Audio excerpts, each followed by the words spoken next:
लातूर तालुक्यातील हरंगुळ बुद्रुक येथील विविध गंभीर समस्यांवरून ग्रामपंचायत सदस्य आणि ग्रामस्थ आक्रमक झाले आहेत. गावातील ओढ्यात एमआयडीसी परिसरातील कारखान्यांचे दूषित पाणी सोडले जात असल्याचा आरोप करत जलप्रदूषणाचा प्रश्न उपस्थित करण्यात आला आहे. यासोबतच अवैध धंदे, अनधिकृत बांधकामे आणि मद्यविक्रीच्या दुकानांबाबतही प्रशासनाकडे वारंवार तक्रारी करूनही ठोस कारवाई होत नसल्याचा आरोप आंदोलकांनी केला आहे. दरम्यान गावातील माऊली नगर आणि बार्शी रोड परिसरात कथित अवैध धंदे सुरू असल्याचा आरोपही करण्यात आला आहे.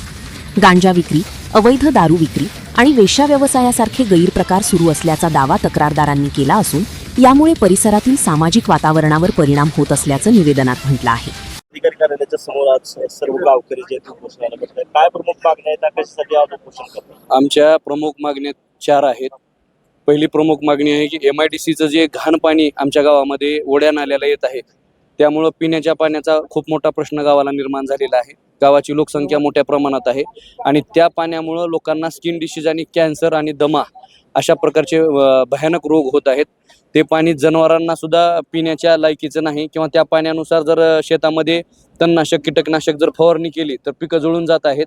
बोरला, विहिरीला त्याच प्रकारचं पाणी येत आहे आणि त्या पाण्याचा वासही येत आहे आणि ते पाणी फिल्टर करून सुद्धा त्या पाण्याचं फिल्टरेशन होत नाही.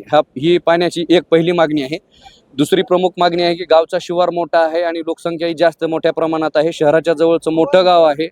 जवळपास 20 ते 22 ठिकाणी चुकीच्या पद्धतीनं हातभट्टी, देशी दारू, गांजा आणि नवीन पद्धत म्हणजे इंजेक्शन पद्धतीनं ह्या लोकांना नशाचे इंजेक्शन देण्यात येत आहे.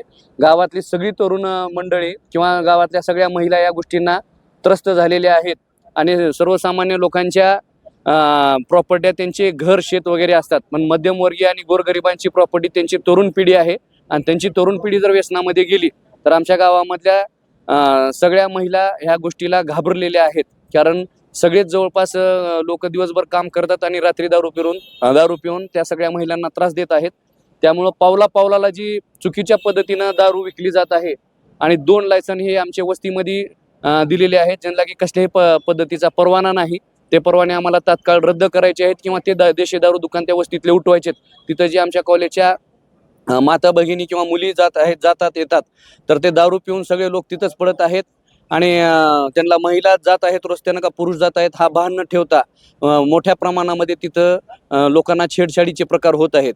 दारू, घाण पाणी आणि तिसरा मुद्दा आहे की आमच्या गावामध्ये बार्शी रोडवर वेश्या व्यवसाय मोठ्या प्रमाणात चालू आहे आणि त्या वेश्या व्यवसायामुळं रोज त्या ठिकाणी भांडण तंटे चालू आहेत आणि सगळे गावातली तरुण पिढी त्या ठिकाणी बिघडण्याच्या मार्गावर आहे आणि सगळ्या लोकांना आजूबाजूला जिल्हा परिषदच्या शाळेपासून फक्त 500 फुटावर त्या ठिकाणी वेश्या व्यवसाय चालू आहे आणि त्यांच्या कुठल्याही प्लॉटचे तिथं बांधकाम परमिशन नाही किंवा त्यांच्याकडे त्या जागेचे कागदपत्रे नाहीत आणि वारंवार प्रत्येक डिपार्टमेंटला आम्ही याचे पाठपुरावा केलेला आहे, तरी सुद्धा यावर कठोर कारवाई होत नाही.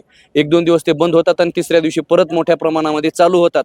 तर आम्ही सगळ्या वेगवेगळ्या डिपार्टमेंटला वेगवेगळे पत्र देऊन आता शेवटी त्याच्यावर कुठलीही कठोर कारवाई होत नसल्यामुळे आम्ही सगळ्या गावकऱ्यांनी या ठिकाणी उपोषणाला बसण्याचा निर्णय घेतलेला आहे. आज उपोषण करताय तुम्ही, जर तुमच्या जर मागण्या मान्य नाही झाल्या तर पुढचं तुमचं गावकऱ्यांचं पाऊल काय असणार?